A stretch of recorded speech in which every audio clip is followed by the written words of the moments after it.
Christ goes to the land of Gadara, he goes for one man. He stayed just a little bit of time. Didn't stay long at all. Listen, he goes there, changes the maniac of Gadara's life, and then now that man's life is changed. And listen, he's sitting clothed in his right mind. You know, Christ running them demons off into the pigs run off the cliff. All the people come out of town, they run Christ off. He goes back to the boat he came on. You know the story like I do. I want to tell you what happened. That maniac of Gadara now runs after Christ. You can look at the story. And you would think what would happen, listen, what we would do today is we would take that man and say, man, you got a great testimony. Listen, what has happened to you is wonderful. Hey, I tell you what, we're going to set up a conference, and what you can do is come and share your testimony to thousands and thousands of people. Hey, we want you to be a part of our group. We want you to we want to share what Christ, listen, we want you to share what Christ has done for you. Give your testimony. Hey, you come with us. That's not what Christ did. Mark chapter 5, verse number 19. Listen to what he tells the maniac of Gadara. He says, go home to thy friends and tell them how great things the Lord hath done for thee and hath had compassion on thee. And so now that man, listen, he didn't call him to be a great preacher. You know what he did? He said, I want you to go home and I want you to talk to your mom and your daddies and sisters, your brothers, your school teachers. I want you to tell them, hey, what the difference in your life is. Can you imagine that man now coming back and sitting at his mama's dining room table? She probably think, hey, there's something different here. Something's going on, son. I don't know what happened to you. I want you to tell me what happened, because just a few days ago you were running around naked, cutting yourself, but today you're in your right mind. You're sitting here in my house, and everything's different. What happened to you? And you know what he can do? He'll say, Mama, I'll tell you, I met a man today. Mama, I'm going to tell you, listen, this man changed my life. He showed up, I knew that he was the answer. And when he showed up, everything in my life changed. And that man's name is Christ. And listen, you know what Mama done? She got on the phone and she said, you ain't going to believe what happened to my boy. She got on Facebook and all that other stuff and said, hey, I want to show you some pictures of my boy. I want to show you what happened. You know what that did? Then that made interest in more of the family, and then more of the country, and more of that city. Said, hey, this thing must be for real. Who is this guy? Who is this? It is Christ that he's talking about. That's our ministry. We'll take young men that have made a mess of their life. And listen, have been hellions, no doubt, in their own home. And then their mom and daddy say, I can't do no more. And he comes to us. Listen, Christ changes his life. And you know what we do? We plug him right back into that family. Why? Because that'll make a difference in that family. You know what will happen? His mama's going to say, son, I don't know what happened to you, but you're different now. And then he gets the chance to talk to them about how he changes. That's our ministry. Listen, it's not something that has a lot of complexity. Listen, it's just what God has told us to do in our ministry. Listen, it's just simple as that. And listen, what you say with that? What if? There's a lot of different what ifs, but listen, God oversaw that boy in the place he was at. God ain't lost control in none of this. He knew the situation he'd come out of and what the boy would do when he went back into that. Let me tell you this, these boys, when they with me, they're going to do what I want them to do. They'll learn that. But it won't be until they go back into that environment that we'll really know who they are. That'll be then. We'll know, hey, it's Christ has changed his life. You know why? Because things around him will start changing. His life will start changing. When Christ comes inside, it don't take long for it to get to the outside. If Christ didn't come on the outside, he probably didn't get in the inside. That's our ministry. That's what we want to be able to do. That's exactly how God's called it to us. That's what we are venturing to do. I ask you to pray for us, if you will. I'm going to preach a little bit and give you my testimony, and we'll be done. 1 Samuel chapter 21. If you want to flip over to 1 Samuel chapter 21, you got any more questions? I'm sure you may have some about our ministry. You're welcome to ask. I'm an open book and I don't have any secrets. 1 Samuel chapter 21, verse number 10, we'll read in just a minute. And I'll share something with you tonight. It'll be my story. Just like the maniac of Gadara had a story, I've got a story. You've got a story. And I want to share my story with you, maybe to help you a little bit, but not only to help you understand where our ministry came from, what the basis of this thing is, and how God used our life to be able to help young men in this ministry. And so that's exactly what we'll do. Hang in here. You'll think we're going off the rails and that I'm chasing something that you don't know what, but here in just a little bit, but it'll come all together and it'll make sense to you when we get toward the end. So I appreciate this. Appreciate the opportunity to be here. Let me give you this date, and then we'll read the verse. September 11, 2004. Now, that's not the World Trade Center. It's a few years earlier than that. September 11, 2004, I began my journey back from Gath. So remember that. We'll come back to it here in just a little bit. 1 Samuel chapter 21, verse number 10.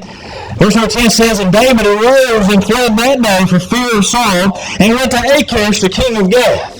And so now listen, I read this particular verse, read it before and read after, and I thought, why in the world would David, of all places, go down to Gath?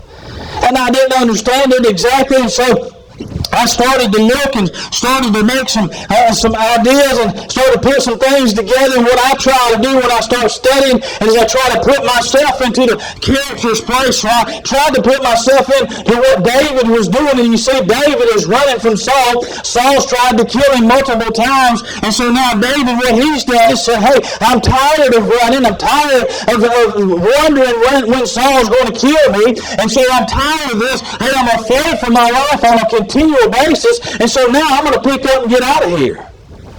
And so I thought, why? And then he chooses Gath of all places. And I thought, why in the world would he choose Gath? You know who's from Gath? Goliath is from Gath. And so just a few chapters earlier, he has killed Goliath. There was a champion of Gath. That was a warrior, the king's champion, no doubt. And so now what David has done is he's taken that champion out. Why would he go to Gath? So I had an idea. This is just my idea. The Bible doesn't clearly say. But I think what David's thinking is David's thinking, hey, I'm afraid. I'm running for my life. I don't like this. I don't like being under this. And what I'm going to do is I'm going to go down here to Gath. I'm going to get put up in the palace. Hey, I'll be Achish's warrior. I'll be his champion. And then when Saul dies, I'll just go back and take over the kingdom. David, see, he's under a lot of stress here. Out of fear, and now what David's done is said, hey, I got to get out from under this thing. And what you and I will do is when we get under pressure and we get under stress, you know the first thing we want to do? Get out from under it. And so what we'll do is take off and start running. You say, well, I don't run from nothing, really? I've met folks that say that. You get put in the right place, you'll run too. You think the devil and his wiles won't get you? Hey, that devil's more powerful than you can imagine. Listen, he'll put you in a place and tangle you up, and then what he'll do is he'll wait for you when you start running. He'll meet you at the door. Listen, when David gets there, I believe what David got was a distraction, and the devil convinced him of that. And that's the exact same thing that you and I will get. You see, we get under hardship. I don't know, maybe it's suffering.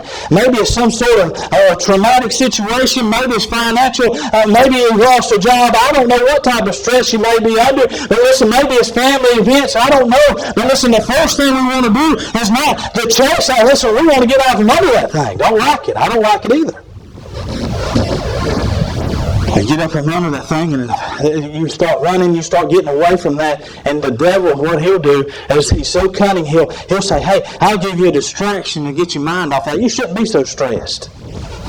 You shouldn't have all this stress in your life. Listen, you just need to get out from there. You need to get out from where you're at. You need to get out of that situation. And so what he'll do is take that distraction and put you in a place where you can now draw from that thing. You don't have to worry about that. Hey, now, listen, those distractions sometimes will put you in a bad spot. Well, what kind of things could be a distraction in your or my life? Work. You say, well, I pretty much got that taken care of. Listen, this is what happens with us as Americans. We have a drive, and I know I'm the same way. I have a drive, and you know what we're not trying to put food on the table no more. What we're trying to do is buy a bigger house. And we work a little bit more so we can get a better car. Ain't nothing wrong with that. But the important thing is to keep it in its right spot. You know what will happen eventually? You start missing your prayer time. Why? Because you're too tired to get up? Working more. You know what happens is you got to work a little bit more. You got more chores to do in the evening, so you can't get your family time done. And eventually, Wednesday night the preacher will understand. I can't get to the Wednesday night preacher because I got to get down to the plan. Hey, now you understand? He'll understand that. Listen, I don't have to worry about this. I don't worry about that. Listen, I've got to do it. Yeah, you do. But listen, you need to keep that in the right spot. And listen, they pay double time down there on Sunday. I seen that Georgia Pacific playing up there. That's a big old deal up there now. I'm sure you can get all the hours you want up there. Well, listen, I tell you something. You start slipping here, you start slipping there, you start slipping here, you start slipping there. Hey, it won't be long before you'll be out. Distractions. What other kinds of distractions are there? Friends and relationships. There's a lot of times I say, hey, that's for the young folks. We didn't think about that for the young folks. We don't have to worry about that, really. You know what I'm learning as I get older? My friends I used to hang around with, they like to come back. You know what they want to do? They look me up and they try to get. I don't have no Facebook or nothing like that. I guess maybe they come through the website. I don't know what happens, but listen, they look me up and send me an email and say, "Hey man, what's going on?" But they don't want to talk about Christ. They don't talk about all the stuff we used to do on Friday and Saturday nights. Be careful. Listen, what I've learned is you got to be careful who you hang out with, no matter what age you are. It's made it awful easy now with all the social media to get right back into the same thing that you used to do when you was a kid. You said, well, I don't do really. Look at that picture of her. She didn't look like that years ago. Listen, you got to be careful who you hang out with. That ain't just for the young folks. Hunting, fishing. Now listen, there ain't a whole lot else to do around here. There's got to be some good hunting and fishing. Ball. Now you know what I see a lot of times? What will happen is they start to play ball on Sunday because they ain't got no other time to do it. When I was a kid, they didn't play no ball on Sunday around here. They play ball on Wednesday. You know why? Because there wouldn't be nobody there. But now what we've done is we've said, hey, let's try to get a scholarship. Hey, he gets down and playing this ball, and then listen, you work on this and work on that. Listen, where does your kids get their priorities from? Where does your grandkids get their priorities from? From you. Now what happens is that you telling them that ball is more important than this church.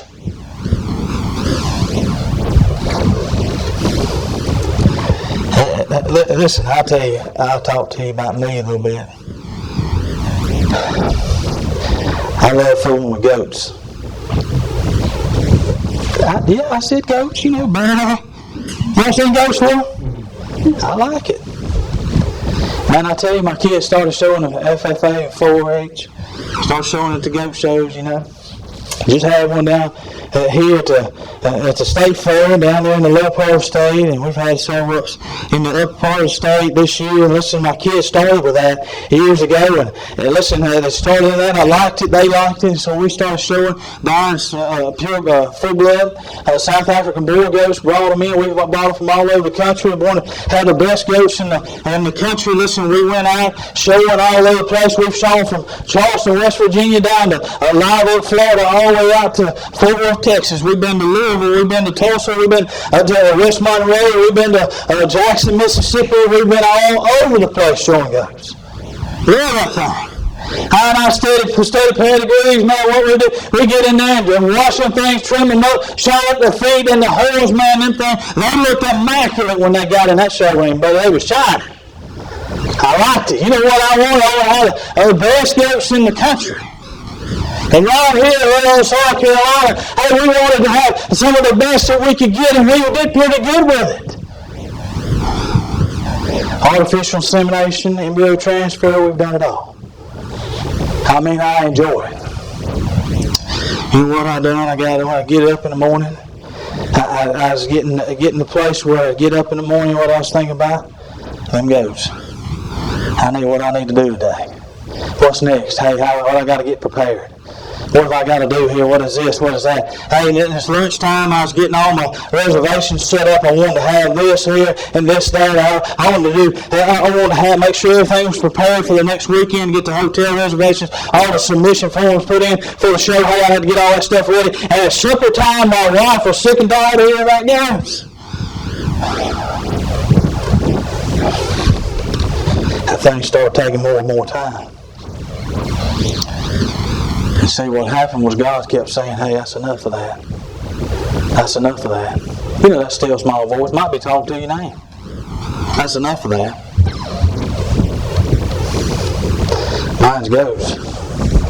What's yours?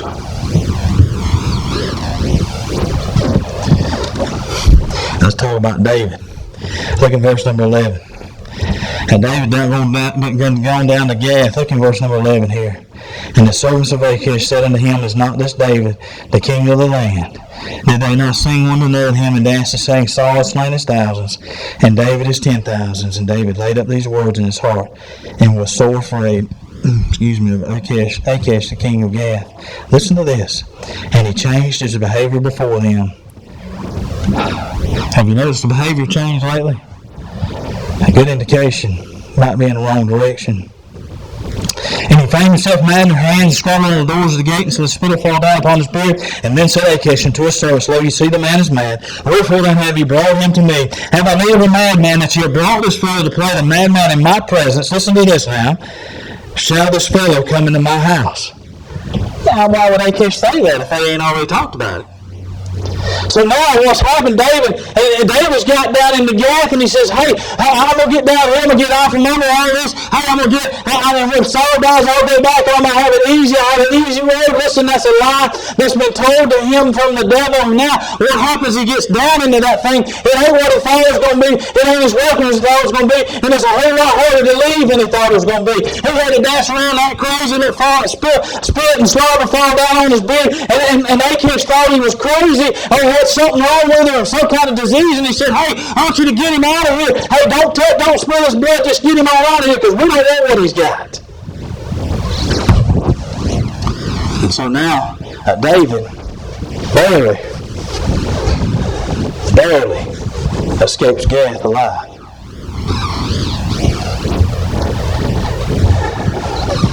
Amazing to me that God allowed him to listen. He went to a place he ought not to be. Why don't you think about this? Where's David going to next? David's leaving out of Gath. Listen, he's brokenhearted. Where does he go to next? Look in the first verse of chapter 22. The first part of that verse says this: David therefore departed thence and escaped to the cave of Adullam. And so now what David's done is he's left out of the place he shouldn't have been, and now he's headed back to the cave of Adullam. Well, where's the cave of Adullam? Adullam is in the land of Judah. David is of the tribe of Judah, and so now David is headed in the right direction. David now, you know what he done? He said, I'm going to get out of where I shall not be, and I'm going to head back where I left off at. And that ain't a bad attitude. Listen, that's not a bad idea here. But in Psalms 56, it records how David's feeling as he comes out of Gath. You can read that for yourself. Now listen, David, in Psalm 56, verse number 3 says, what time I'm afraid, I will trust in thee. David, in verse number 8, 7, 8, 9 there, it says, God puts all my tears in a bottle. And so now, what David's weeping and control, listen, he's brokenhearted. And his spirit is broken. Why? Because he messed up went down in the Gath. But the key is that he's headed in the right direction. Now everybody look right here. Everybody look right here. Look right here. Look right here. Don't miss this now. Gath is right here, and Adullam is right here, due east. You can look for yourself. Adullam is due east of Gath. You can look on the map and you can see it. And to get from Gath to Adullam, you got to go through the valley of Elah. You can look at it on the map. You'll see it yourself. And so now what David's doing is walking down through that broken heart, weeping uncontrollably, knows he should have died down in Gath, but the key is he's headed in the right direction. Now remember that. We'll come back to it. You remember that date I gave you? September 11, 2004. September 11, 2004, my wife and I had gone to get 100 square bales of kosher Bermuda from Anderson County up here in the upstate, and we was coming back home, coming down 85. Listen, I loaded all that hay up. My wife drove the truck. I loaded all that hay up, strapped her down, and we headed down the road. The next day, I was going to an AI clinic over in Monroe, Georgia. I was excited, boy, we're going to get to learn how to do our own artificial insemination. I was excited about learning how to do that thing. Not just that, I was going to where the elbows with them goat folks. I mean, I was excited. And so we headed down through there, and my mind's there, ready to get this hay put up in the barn so we can get going in the morning. We headed down through there, and the trailer starts to fishtail. So I sped the truck up, pull it out. The trailer going a little faster than the truck. I sped the truck up. The problem was that trailer shucking off bales of hay right and left, getting lighter, going faster. That trailer hits the back of the truck, jackknifes the truck. The truck hits the guardrail, flips one full time, lands back on its wheels. The trailer comes around, lands on the passenger side of the truck. And I get out, and I mean, smoke and glass and dust everywhere. I get out of the truck, I'm looking around, trying to get a sense of where I'm at. And I mean, if you've ever been anything like that, you're in complete shock. You don't know what's going on, where you're at, or nothing. And so now what happens is I get out of the truck and looking around, and I just notice my wife is conscious. I notice she's at least able to look back at me. Remember, we exchanged a few words, and now, listen, EMS gets there just like this. I mean, it was immediate. They come up, so sir, just sit here on the guardrail, if you will. We'll get back with you. It looks like we need to attend to your wife a little bit more. And not long after that, a helicopter flies over top, lands on the other side of 85, shut down the whole interstate. I take my wife out of that truck on the board and slide her in that helicopter. At that point, I knew there was a big problem. EMS comes over and says, hey, it looks like you're okay, everything checks out with you, and you can go, get your ride that you need to get to Greenville. Your wife's gone to the trauma center there, and you need to get there as soon as you can. I said, all right, I'll be there. My mama comes by, picks me up, and we get to the emergency room where my wife was at in Greenville, and we already had some family already starting to gather right there. I walk in, the doctor meets me at the door. I've got dust and glass still all over me, ain't done nothing, and I get in there, and the doctor meets me at the door and says, sir, I need to talk to you. I said, Doc, listen, I want to see my wife. I mean, I don't want to, I understand you need to talk to me about some of the things with her, but I want to see her. He said, all right, let's go. We went back to the room she was in, and she's laying on one of those metal gurneys with a sheet up to her neck. And I looked and said, Doc, what is it? We got stuff to do. We need to get on out of here. We got something to do tomorrow. He said, sir, you don't understand. I said, understand what? He said, your wife has sustained a spinal cord injury. I said, huh?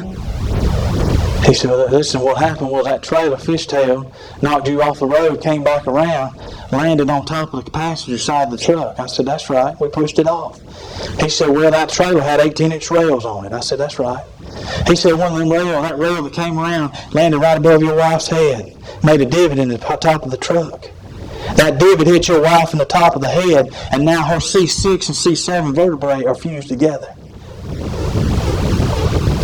I said, Doc, you don't sound no good. He said, no, sir. He said, listen, we're going to have to do surgery. I said, all right, fine. He said her spinal cord's making a loop through that thing, and she's saying pretty much a complete spinal cord injury. She'll not have any function below mid-chest, not have any limited use of her hands, not have a whole lot won't have any use of her legs. She'll be in a wheelchair the rest of her life, not be able to hold her children, not be able to do things like she did, keep her up at the house, that kind of thing. Listen, her life's going to change.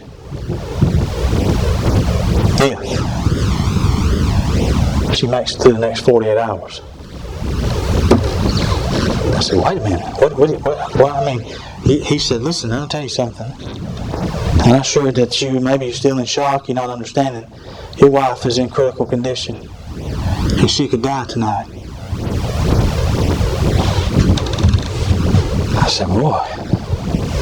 I said, Doc. He said, tell you what we're going to do. We'll put her in ICU. We'll keep her there in neuro ICU there for a couple of days. If her condition improves, stabilizes, we'll put her in surgery. I tell you something, when you get something like that, it changes everything. Everything drops. Nothing's the same anymore. You know what I done? I said, I got to get a hold of the only one that helped me tonight. I said, I got to get a hold of God, and God, the only one that can fix this thing. He's the only one. And I tell you what I done. I didn't take a bath, didn't eat, didn't change clothes, didn't do nothing. You know what I did? I fell on my face, and I see you waiting room for it. And I stayed there for 48 hours. Get up, go to the bathroom, get a drink of water, and I went right back to praying. Why? I had to get a hold of it. Hey, I had to touch the garment. I had to get this thing done.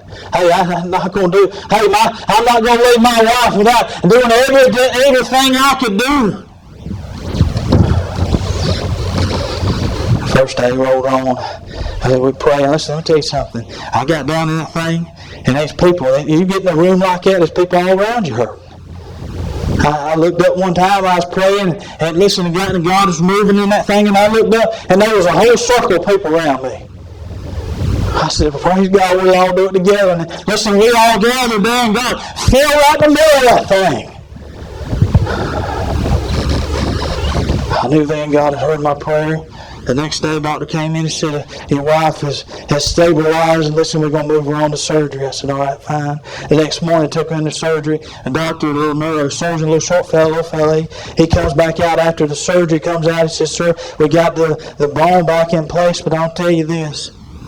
I had to stand on top of the table, and I had to grab your wife by her chin, and I had to pull as hard as I could to get those two bones to come apart. I said, Doc. He said, yes, sir, got a lot of pain. We've got it completely out. She comes back and be some things we'll have to do. I said, he said, tell you what, if she makes it to the next 48 hours, we'll start doing some planning for rehab. I said, if? He said, yes, sir, she could. Her body could reject this thing and she could die from it. I said, Lord Jesus, listen, I've been on my fight. I ain't even took a bath.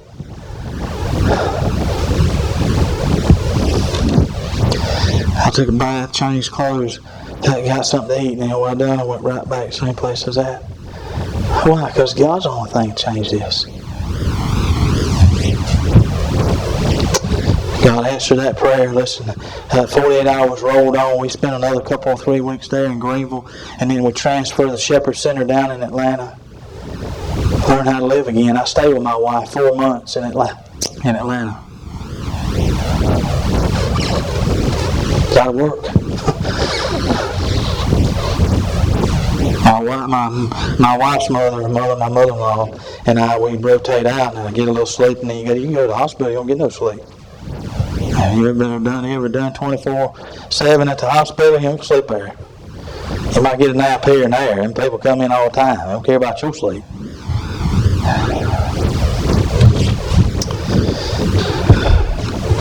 Four months, 5 months, out of work, trying to hit things back where we could at least handle it, get back home. I said, but I don't understand. What's that got to do with anything? I'll tell you tonight. God's serious about this thing. You say, well, listen, we love to hear about love and mercy and grace. I do too. But you don't get all those things unless the other side of the coin is also present. You see, when you get hard-headed and you get to chasing after things you ought not be, it may be that you get a visit from God's judgment. You see, I was hauling hay on a Saturday. I done told you I'm faithful to church, don't miss church. But you know what I was willing to do? I was willing now to miss my church. I was willing to put that aside. Why? For some stupid goat. And God over and over again said, hey, that's enough of that. That's enough of that. That's enough of that. And I'll tell you something. On September 11th, 2004, God said, if you won't stop it, then I'll stop it.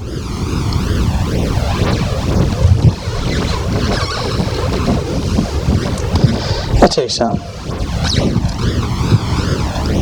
What God should have done with me, what God should have done with David, and what God should do with you They say, you're too hard-headed. I'm not fooling with you anymore. You don't listen? What I would have done with me is I'd have said, I'm done. I'm not fooling with you no more. You don't listen to nothing. You don't listen when I talk to you. You don't listen when I send messages for you. You don't listen when I'll talk to you in your prayer time. Hey, when you have it, you don't listen. You don't listen. And so you know what I'm going to do? Hey, as a holy and a righteous God, what I'm going to do is I'm going to sit you down. I'm not blessing your life. I'm not talking to you no more. You're saved. You're coming to heaven when you die. But until you die, I'm done with you. And God would be righteous and right to be able to do that.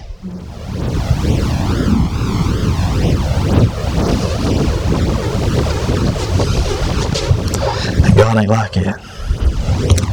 And I'm glad God ain't like that.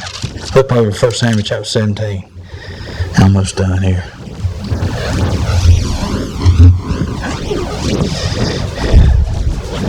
You may be thinking tonight about some of the things I've said and thinking my life is just like that. And you think, there's no way I can get back to where I want to be. There's no way that I can. Listen, do you imagine? And do you imagine what folks are going to say if you start changing some things in your life? I mean, can you imagine the things that'll be different? I mean, imagine what the family's going to be like if you start chasing after God like you did when you was first saved. And maybe God's been chasing after you to get saved. And you're thinking, I can't do that. Why? What is everybody else going to think? How's this going to work? God don't even love me. God's not going to take me back. That's a lie. Now listen, I'll share something with you, and I believe this is what God did for David. Look in verse number 40. 1 Samuel 17, verse number 40 says, and he took his staff in his hand, he chose him 5 smooth stones out of the brook, put them in a shepherd's bag which he had, even in a scrip. His sling was in his hand, he drew near the Philistine. David fixed to go fight Goliath, and he picks up 5 smooth stones. Now David is very familiar with the sling. He knows exactly what that thing will do. He's used it many times. He's expert. Do you really think David thought that I'll get 5 shots off with this sling against Goliath? He's standing out in the middle of the field or the valley. And now David picks up 5 smooth stones. Why would he pick up? He can't believe he's going to get more than 1 or 2 shots off at the most. And now David picks up 5 smooth stones. What's 5 got to do with this thing? 5 is the number of God's grace toward man. God's going to use them other stones for something. And as the Bible, listen, this is my idea. This is what I believe God did for David. David down in Gath. Listen, he's walking back. He's brokenhearted. Listen, he is out of whack. He's out of sorts, and he doesn't believe. Listen, he doesn't believe God loves him more. He's trying to figure out. He's crying. He's weeping uncontrollably. But what he's doing is he's headed in the right direction. And I believe this. David reaches his hand down in his pocket. He pulls out 4 smooth stones, and he looks up, and he realizes he's in the valley of Elah, in the same place where he defeated Goliath. Now, why would a God take a man that messed up and put him back in the place where he found victory? God's fixing to show David how much he loves him. Listen, you know what God done? Is he said, hey, I know you messed up, but you know what I'm going to do? I'm going to put you back in a place where I can show you that I love you. I want to show my mercy and my grace. Hey, I want to wrap my arms around you.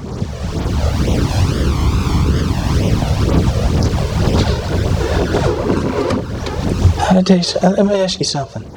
If God did that for David, why won't he do it for you? You don't have to believe those lies.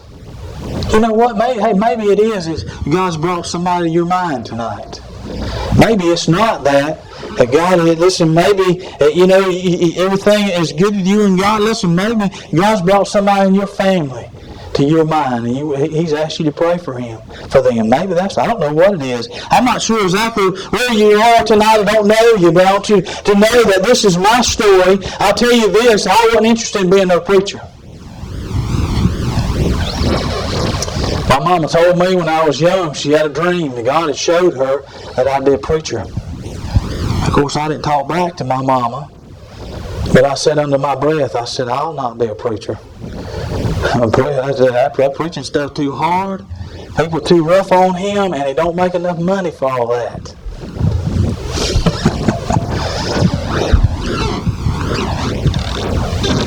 But God has a way of putting you in a place where He'll get what He wants out of you. You say something. I would rather do what I'm doing now than I had to make $1 million a year. God uses this thing. Listen, this is the best job in the world. Hey, God has put me in a place. Why? So that I can help others. Show them what's happened to me. Why? So that you don't have to go there. Listen, maybe you want to be hard-headed tonight, what's it going to take for you? My wife's in a wheelchair because of my hard head. Your grandkids, your kids. God's serious about this thing.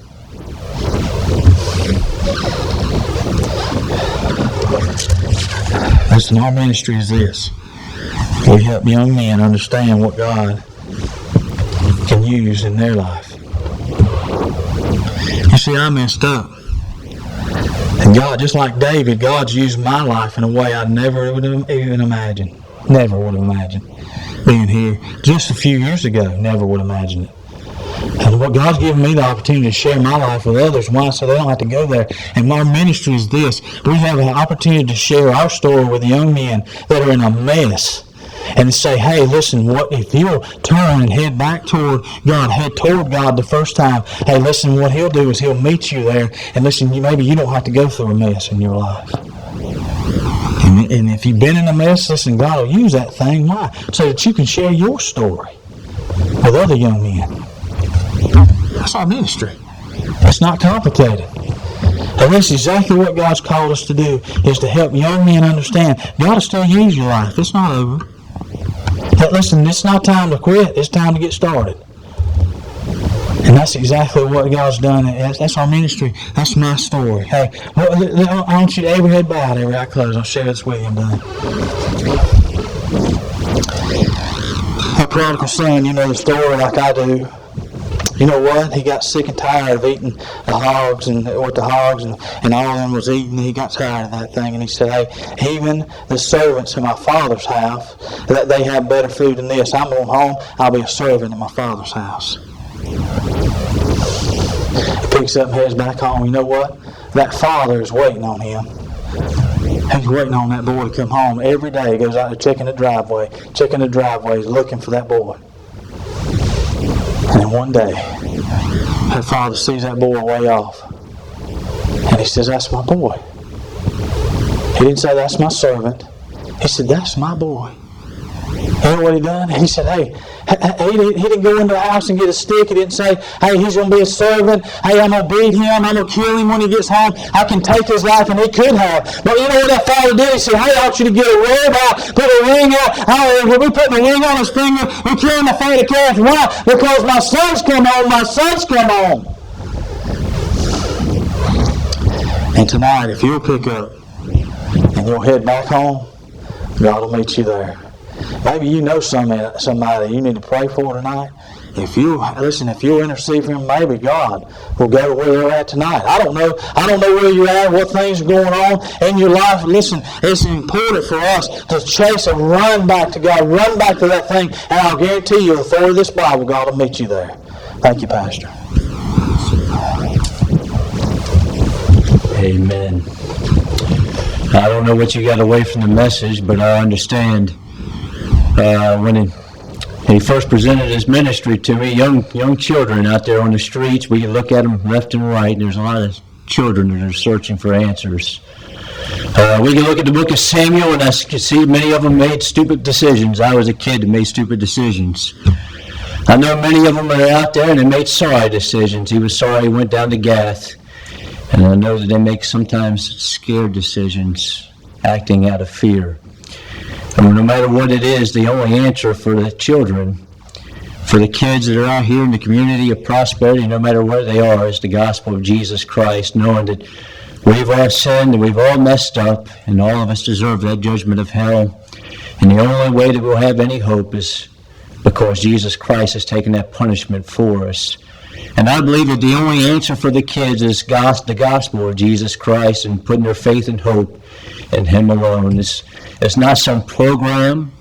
It's not some sort of, step 1, 2, 3, 4, 5, 6, but it's the gospel that's going to change them and get them on the right path. We're going to sing hymn number 244 as we close out the service for the night. Let's stand to our feet. Hymn number 244, Amazing Grace.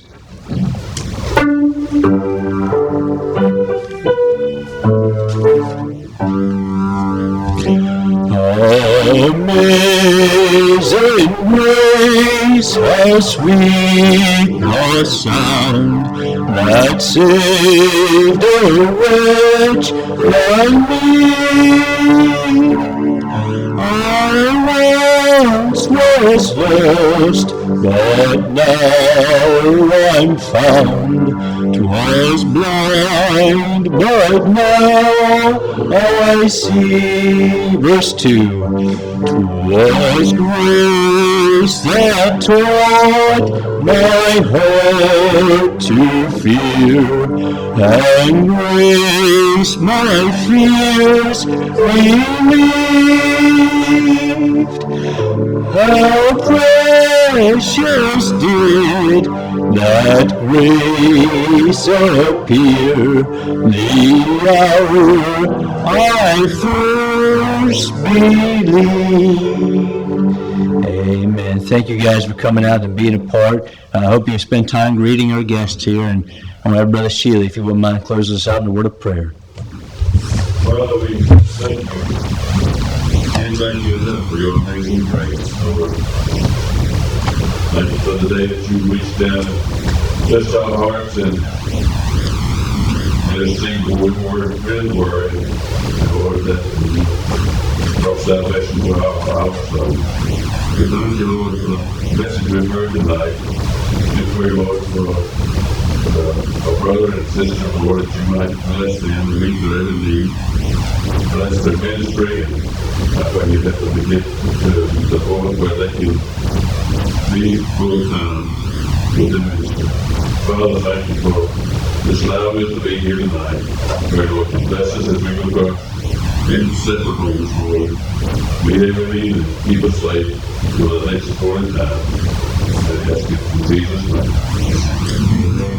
God is good all the time. All the time. God is good.